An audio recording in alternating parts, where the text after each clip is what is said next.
They told him to stay quiet, don't talk. But sometimes silence isn't strength. It's survival. In one unforgettable night inside a small town steakhouse, a war-scarred single dad found himself face to face with a truth so shocking it could destroy the very heart of his community. He didn't go there to play hero. He didn't go there looking for trouble. He went there for a simple meal with his daughter. But life had other plans. By the end of the night, he would save not only the police chief, but also uncover a secret no one was ready to face. Stay with me, because this is not just a story of courage. It's a story of redemption, sacrifice, and what it really means to protect the people you love. Jack Miller had grown tired of noise. After 2 tours overseas, after watching friends fall and carrying memories that still woke him in the night, all Jack wanted now was silence. Silence in his small rented home, silence in his heart, and peace for the only thing that mattered to him: his 10-year-old daughter, Emily. Jack wasn't the type to talk much. His neighbors often said he was too reserved, too serious. But Emily saw a different side. A man who tucked her in with gentle care. A man who carried the scars of battle but never let them harden his love. It was a Friday night when Emily begged him, "Dad, can we go to Johnson's Steakhouse? Please. Just you and me." He hesitated. Crowds weren't his thing anymore. The sound of clattering plates and laughter sometimes pulled him back into memories he wished he could bury. But one look at Emily's pleading eyes, and his heart softened. "All right, kiddo. Just tonight." The steakhouse was alive with the hum of conversation, waiters rushing, and the faint sound of country music playing from the jukebox. Jack took a seat in the corner booth with Emily. He liked corners. His back to the wall, his eyes free to scan the room.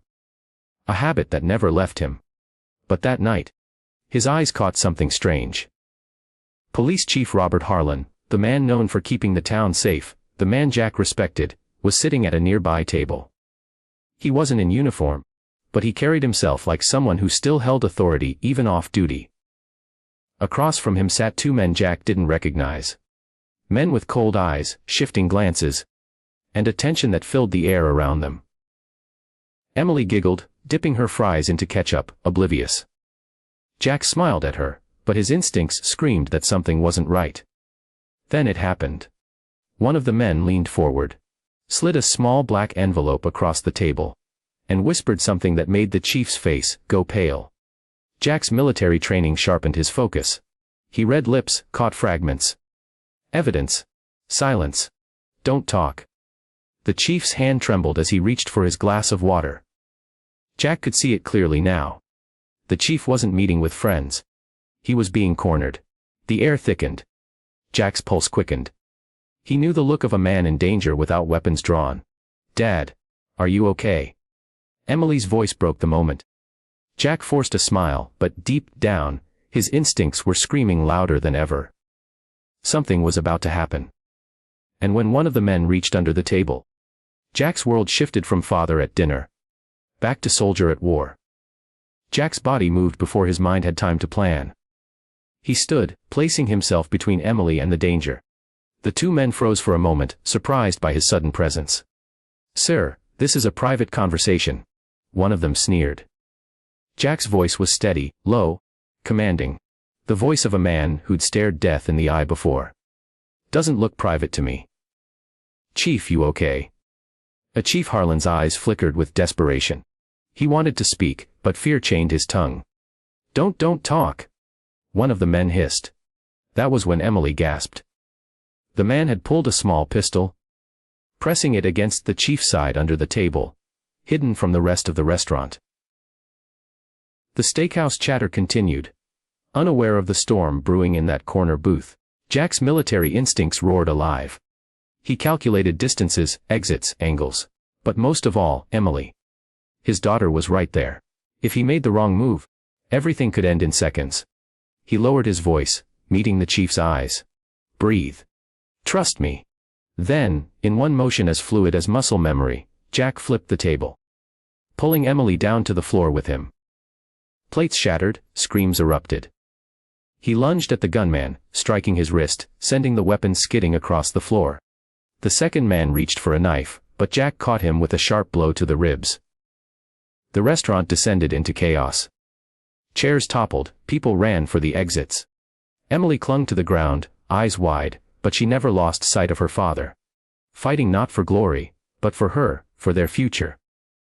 When the dust settled, Jack had both men pinned. One was groaning, the other gasping for air. The chief staggered to his feet, shaken but alive. "Jack, you just saved my life," he whispered. The police arrived minutes later, hauling the men away. It was revealed they were part of a corruption ring. Extorting the chief, threatening his family, forcing him into silence. The black envelope contained evidence that could ruin him if he resisted. But thanks to Jack, the truth was out.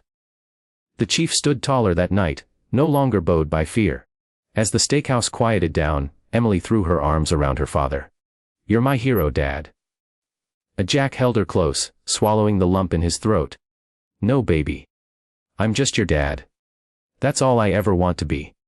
The chief approached him, his voice heavy with gratitude. "You may not wear the uniform anymore, Jack. But you've still got the heart of a protector.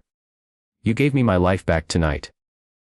Jack nodded quietly, his gaze softening on Emily. Sometimes protecting means fighting. But sometimes it just means not staying silent when it matters. That night at Johnson's Steakhouse wasn't about medals or headlines. It was about a single dad, a veteran who wanted nothing but peace, stepping into danger one more time. Not for himself, but for others. It was about finding courage when silence seems easier. And it was about proving that real strength is not in what you carry on your shoulders, but in what you refuse to let break the people you love. And that's why, sometimes, you can't just stay quiet. Sometimes you have to speak, to act, to protect.